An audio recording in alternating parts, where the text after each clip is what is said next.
picture this. It's the 4th of July weekend. A young couple's settling into their new life in a quiet Washington town. Sounds peaceful. Yeah, they've got a 6-month-old baby girl and they're busy fixing up their home. It sounds idyllic, right? Yeah, like a fresh start. Exactly. Hmm. Well, for Tira and Dave Snyder, this American dream turned into a nightmare. Because on July 1st, 1985, Tira was brutally murdered in their home. Oh gosh, so tragic. You know what's particularly haunting about this case is how the normalcy of everyday life was shattered in an instant. It really is. And that's why we're here today. Right. We're going to delve into the chilling details of the Tira Snyder case, examining police reports, witness statements, and even some insights from a true crime podcast. That's right. A whole season dedicated to this case, trying to unravel this mystery. Exactly. And Tira's murder has baffled investigators for decades. And today we're going to examine the evidence, explore the suspects, and try to understand why this case remains unsolved. And for those of you listening along, I want you to think about what you would have done if you were the detective on the case. That's a great idea. Sometimes the key to solving a cold case lies in a fresh perspective. A new way of looking at the evidence. A fresh set of eyes. Exactly. Okay, let's rewind back to that fateful evening. Dave, Tira's husband, arrived home around 8 p.m. He'd been working late and was looking forward to seeing his family. But as he pulled into the driveway, he noticed something was off. Oh. Yeah, right from the start, there were unsettling details. Tira's car was parked in his spot, which she rarely did, especially when she had the baby with her. That is odd. Yeah, and then there was the open garage window with the screen completely removed. Okay. The front door was wide open, too. Dave initially thought that maybe Tira had just locked herself out. It's a reasonable assumption. Right. But as he stepped inside the house, he was met with a scene that would forever change his life. It's chilling. Tira was lying on the living room floor. Dave rushed over to her, thinking maybe she had fallen. But as he got closer, the horrifying truth became clear. Tira had been shot, and not just once. Oh my God. The pathologist later determined that she had been shot multiple times, including shots that were fired after she was likely already on the ground. Wow. So this wasn't just like a startled burglar who fired off a shot. Exactly. This detail is crucial because it suggests a level of rage and aggression that goes beyond a simple act of violence. Right? And there's another chilling detail, the unburnt gunpowder residue found on Tira's body. What does that tell us? That means the shots were fired at close range. This wasn't a random drive-by shooting. This was personal.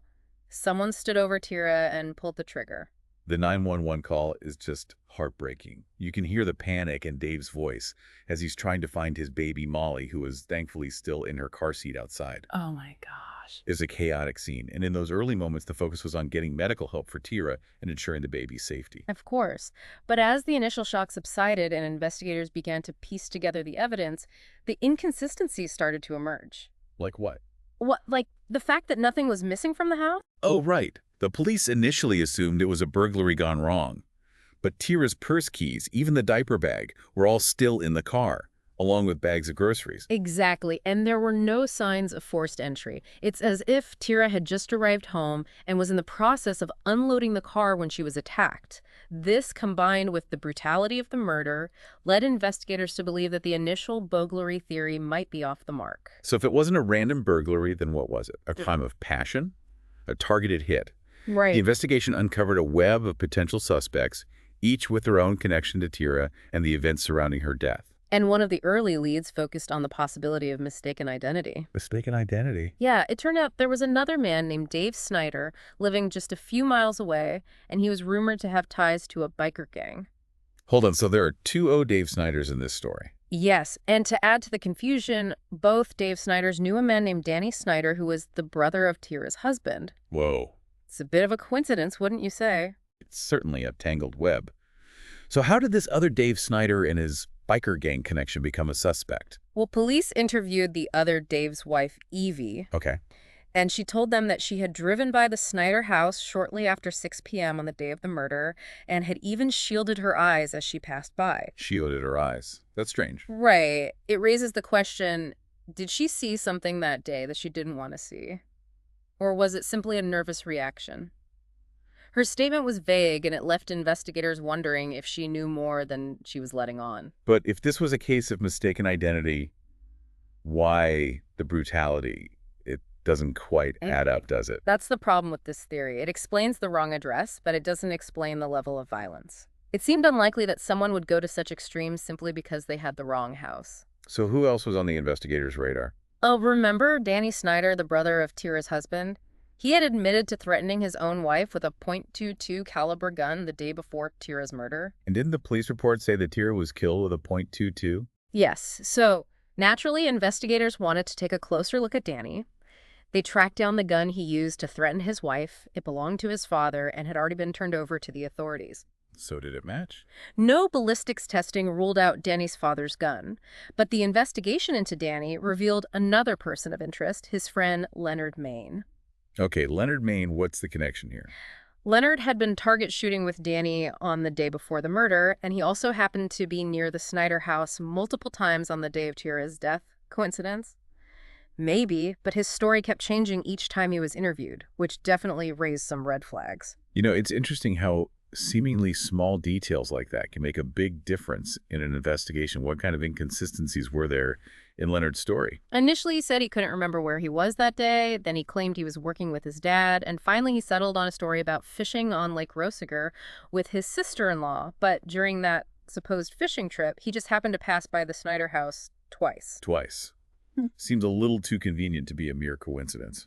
Agreed. And this was just the beginning of a long list of potential suspects, each adding another twist to this tangled web of a case. So we've got this tangled web of potential suspects, each with their own connection to Tira and the events of that day.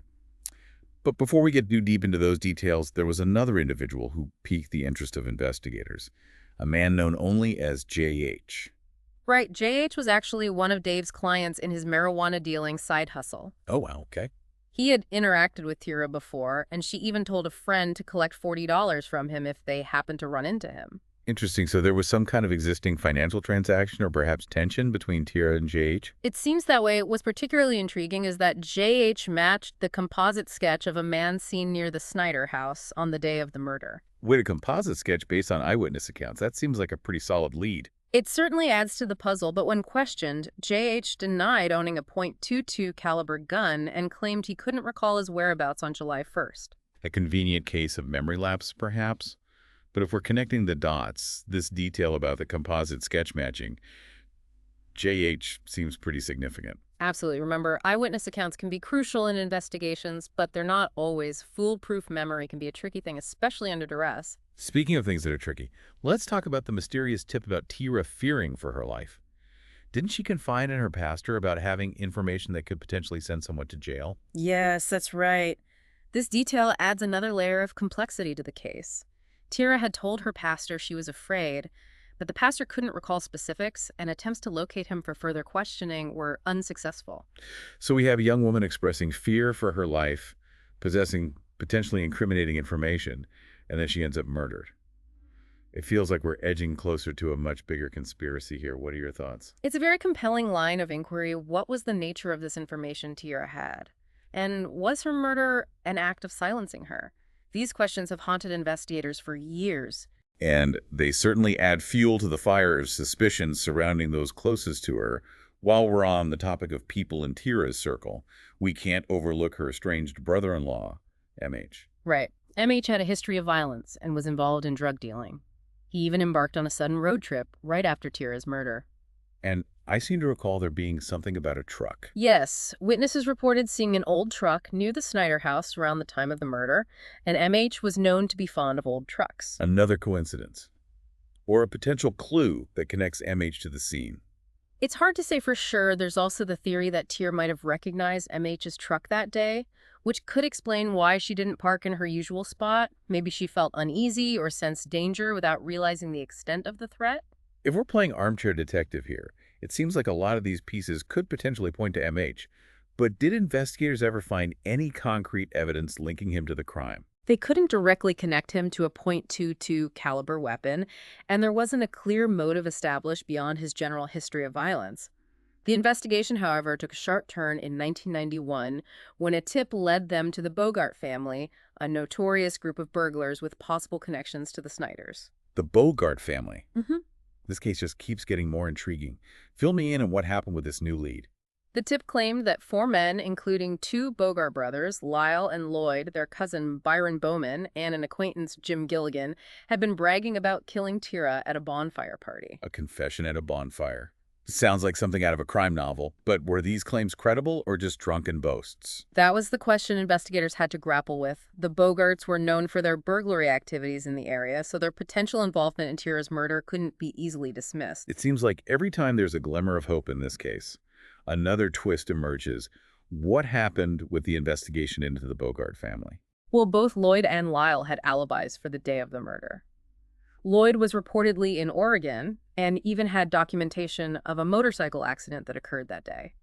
Lyle, on the other hand, had been in a motorcycle accident weeks prior and was in a full leg cast. So it seems unlikely that either brother could have physically committed the murder, right? That's what their alibis suggested, but there were some doubts surrounding Lyle's recovery timeline and whether he might have removed the cast at times. It's a detail that has never been fully resolved. So the Bogart brothers were seemingly off the hook, at least for the moment. But what about their associates, Byron Bowman and Jim Gilligan? Investigators decided to administer polygraph tests to both men. Gilligan passed, but Bowman showed signs of deception when specifically questioned about his involvement in Tira's murder. Deception. That certainly seems incriminating, but didn't he claim to be living on the other side of the state at the time of the murder? Yes, he did. And he was unable to provide a detailed account of his whereabouts on July 1st, however, without concrete evidence placing him at the scene of the crime. Bowman remained a person of interest, but not a prime suspect. So despite this tip leading to the notorious Bogart family and even a possible confession, the investigation remained murky. What happened next? Did the trail go cold again?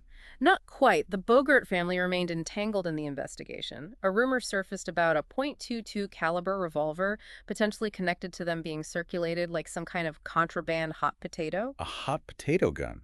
That's a strange detail. How did a gun potentially tied to the Bogart family end up being passed around like that? The story gets even stranger. This gun somehow ended up on a Russian merchant ship that sailed to Russia.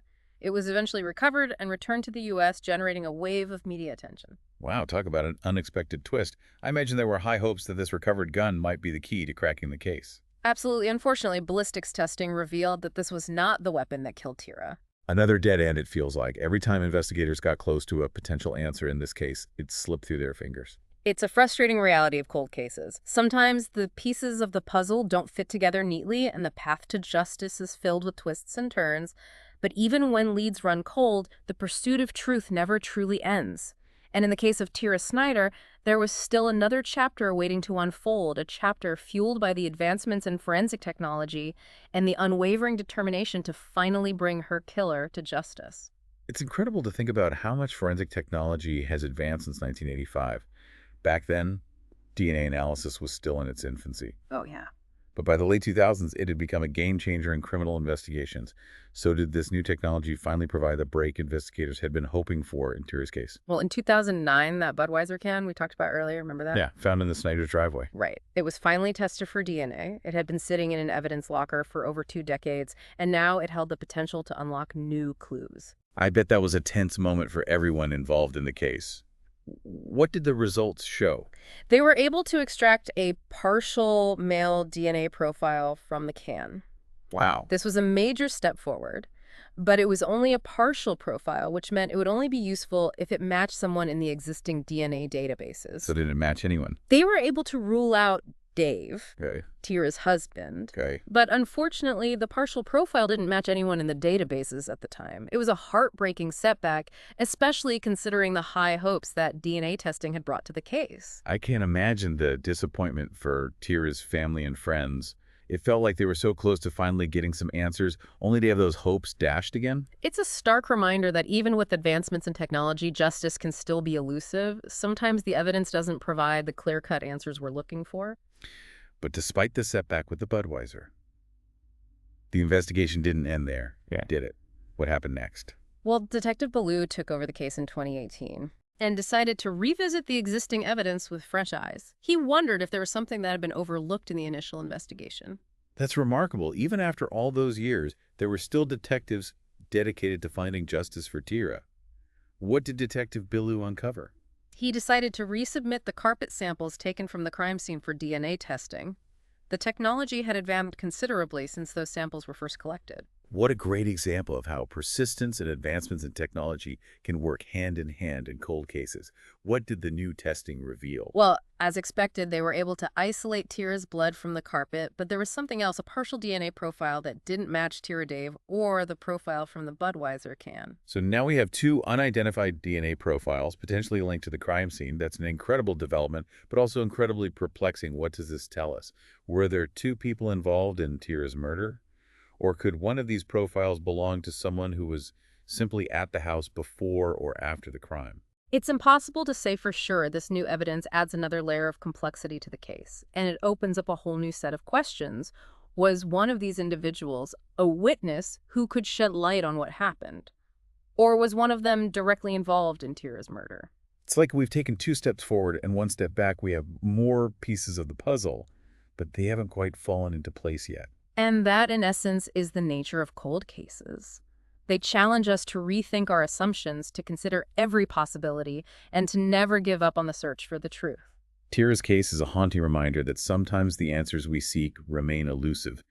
But even in the absence of definitive answers, it's important to keep asking questions, to keep the memory of the victims alive, and to never stop seeking justice. And for anyone listening who might have even a sliver of information about the events surrounding Tira's murder, Right. no matter how insignificant it may seem, please reach out to the Snohomish County Sheriff's Office.